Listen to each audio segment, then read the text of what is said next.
Halo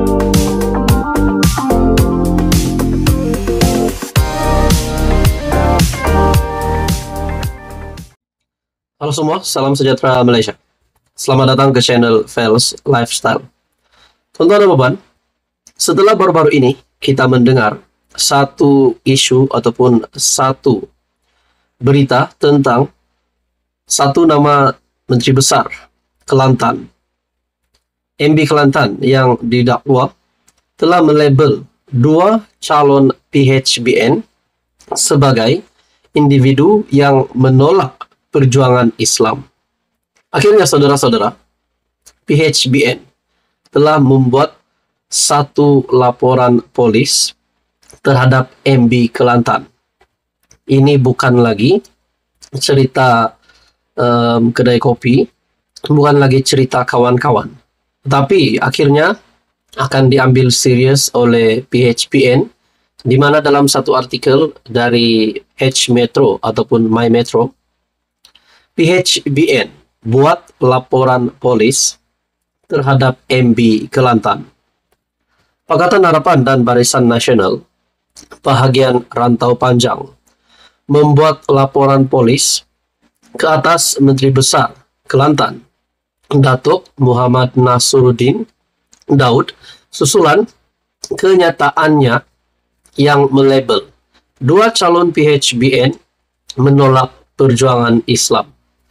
Tuan-tuan dan puan, adakah di sini akan ada kesan yang buruk terhadap nama MB Kelantan? Adakah di sini beliau sekiranya dapat dibuktikan bersalah akan dikenakan tindakan undang-undang ataupun mungkin jawatannya ditarik? Nah, itu semua menjadi persoalan. Dalam artikel ini, Timbalan Ketua Parti Amanah Negara Rantau Panjang, Muhammad Ridzuan Muhammad, berkata, laporan itu juga dibuat bagi menggesa Muhammad Nasruddin mengemukakan permohonan maaf atas kenyataan yang tidak bertanggung jawab itu.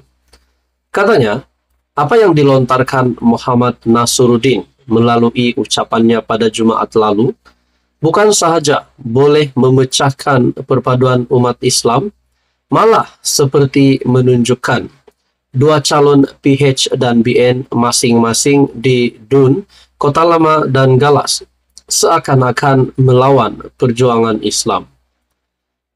Muhammad Nasruddin melalui kenyataan media memberitahu enggan meminta maaf.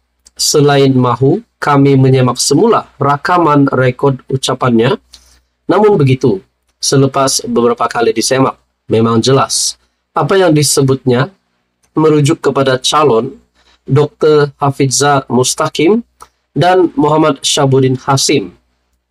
Laporan ini juga supaya pihak berkuasa dapat membuat siasatan lanjut berkaitan kenyataan terbabit. Tambahan pula, kita semua boleh berbeza pilihan politik, namun tidak boleh menolak perjuangan Islam. Kenyataannya menunjukkan, seperti hanya PAS yang mementingkan Islam, sedangkan parti lain juga di bawah kerajaan perpaduan mempunyai misi yang sama, selain calon yang dituduh sendiri juga beragama Islam. Katanya ketika ditemui selepas membuat laporan polis di IPD Pasir Mas. Seramai hampir 20 penyokong PHBN turut sama hadir bagi menyokong tindakan membuat laporan berkenaan. Media melaporkan Muhammad Nasruddin menafikan dakwaan beliau melabel dua wakil rakyat BN dan PH di Kelantan sebagai melawan perjuangan Islam. Nah, saudara-saudara, akhirnya MB Kelantan juga menafikan perkara ini, tetapi PHBN, dua calon PHBN di Kelantan telah membuat laporan polis. Adakah di sini sekali lagi pas seperti apa yang pernah dilakukan Sanusi? Dan akhirnya beliau telah berhadapan dengan pertuduhan di mahkamah di bawah akta hasutan. Adakah di sini sekali lagi tampil lagi seorang pemimpin PAS yang juga terlibat dengan satu lagi laporan polis? Nah, saudara-saudara, apa komen Anda berkaitan ini? Sekian saja ulasan kali ini. Teruskan bersama di dalam channel ini untuk info yang seterusnya. Mohon bantu channel ini dengan menekan butang like, share, dan juga subscribe. Halo semua, salam sejahtera Malaysia, tuan-tuan dan puan-puan. Baru-baru ini kita melihat di media sosial tular satu situasi ataupun tular satu berita. Sekali lagi nama Menteri Besar Kedah Muhammad Sanusi disebut di dalam berita ini.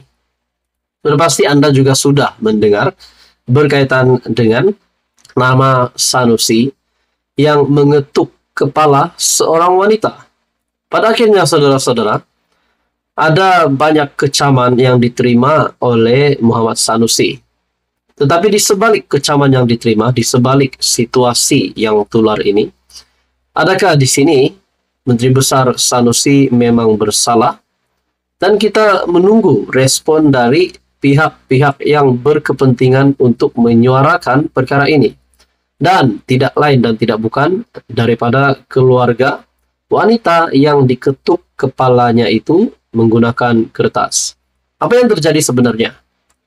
Dalam satu artikel dari Cosmo, ini yang dinantikan ramai.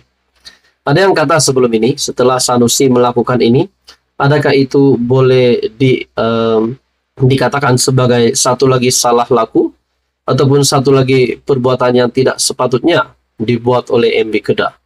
Pada akhirnya saudara-saudara, itu pun nak jadi isu dalam artikel ini dari Cosmo.com. Itu pun nak jadi isu.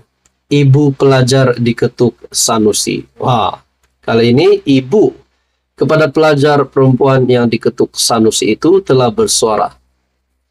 Seorang wanita dipercayai ibu kepada pelajar yang tular apabila Menteri Besar Kedah, Datuk Seri Muhammad Sanusi, mengetuk kepalanya dengan kertas, meminta agar ia tidak dijadikan isu. Menerusi komen yang ditinggalkan di TikTok milik sebuah syarikat media tempatan, pengguna alias MC Shalwa malah mengatakan bahwa Muhammad Sanusi juga tidak perlu meminta maaf. Tak perlu minta maaf, Menteri Besar. Kami sekeluarga oke je. Anak kami oke, tak sakit patah pun. Kami melawak sesama kami. Itu pun nak jadi isu, katanya. Sebelumnya, Timbalan Presiden Parti Ikatan Demokratik Malaysia ataupun MUDA, Amira Aisyah, dalam satu ucapan di Twitter berkata, tindakan Muhammad Sanusi itu sangat tidak beradab. Dan kita juga dapat melihat maklumat ini melalui entry Instagram Malaysia kini. Kemudiannya, menerusi perkongsian di laman Facebook PAS Kawasan Sikh, Muhammad Sanusi berkata, wanita berkenaan adalah seorang pelajar dan dia memohon sumbangan untuk melanjutkan pengajian ke institusi pengajian tinggi IPT pada saat akhir. Jelasnya, walaupun dilihat memukul kepala pelajar terbabit, tetapi sumbangan tetap diberikan dan beliau menganggap itu sebagai melawak cara orang kampung. Nah, saudara-saudara, setelah perkara ini tular, sudah pasti banyak spekulasi yang dibuat. Adakah relevan seorang MB Kedah untuk mengetuk kepala seorang pelajar? Dan seperti yang dikatakan oleh pimpinan MUDA, mereka sendiri menolak perkara ini. Tapi pada akhirnya ibu kepada pelajar wanita itu, ya sudah salah, wanita tersebut, pelajar tersebut telah menerima sumbangan. Tetapi adakah perkara ini boleh diterima oleh rakyat Malaysia, terutamanya rakyat di tempat di mana Sanusi menyumbangkan ataupun memberikan sumbangan itu? Jadi saudara-saudara, ini menimbulkan banyak tanda tanya. Adakah Sanusi di sini bersalah? Walaupun ibu kepada pelajar wanita itu sudah pun membuat pengakuan, tak perlu MB minta maaf. Tapi kepimpinan lain pula ada menyatakan bahwa MB Kedah tidak patut melakukan begitu. Saudara-saudara, menurut Anda, apa komen Anda? Teruskan bersama di dalam channel ini untuk info yang seterusnya. Mohon bantu channel ini dengan menekan butang like, share, dan juga subscribe.